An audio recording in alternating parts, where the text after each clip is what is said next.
Mark chapter 12, verses 1 to 17, the Message translation. Then Jesus started telling them stories. A man planted a vineyard. He fenced it, dug a winepress, erected a watchtower, turned it over to the farmhands, and went off on a trip. At the time for harvest, he sent a servant back to the farmhands to collect his profits. They grabbed him, beat him up, and sent him off empty-handed. So he sent another servant. That one they tarred and feathered. He sent another, and that one they killed. And on, many others. Some they beat up, some they killed. Finally, there was only one left, a beloved son. In a last-ditch effort, he sent him, thinking, "Surely they will respect my son." But those farmhands saw their chance. They rubbed their hands together in greed and said, "This is the heir. Let's kill him and have it all for ourselves." They grabbed him, killed him, and threw him over the fence. What do you think the owner of the vineyard will do? Right. He'll come and get rid of everyone. Then he'll assign the care of the vineyard to others. Read it for yourselves in Scripture. That stone the masons threw out is now the cornerstone. This is God's work. We rub our eyes. We can hardly believe it. They wanted to lynch him there and then, but, intimidated by public opinion, held back. They knew the story was about them. They got away from there as fast as they could.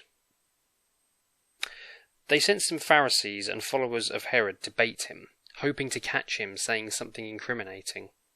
They came up and said, "Teacher, we know you have integrity, but you are indifferent to public opinion.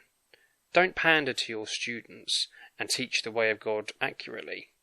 Tell us, is it lawful to pay taxes to Caesar or not?"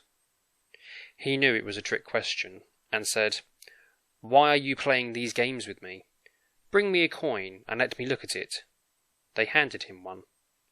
"This engraving, who does it look like, and whose name is on it?" "Caesar," they said. Jesus said, "Give Caesar what is his, and give God what is his." Their mouths hung open, speechless. Mark chapter 12, verses 1 to 17, New International Version.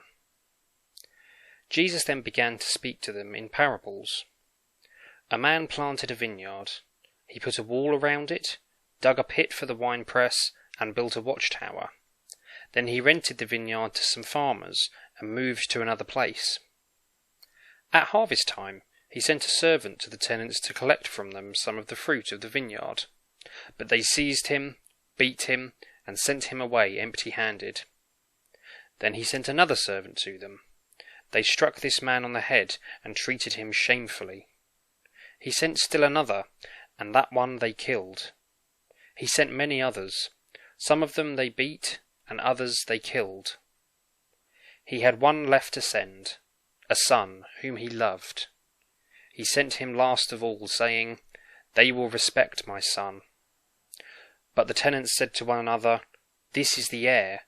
Come, let's kill him, and the inheritance will be ours." So they took him and killed him, and threw him out of the vineyard. What then will the owner of the vineyard do? He will come and kill those tenants, and give the vineyard to others.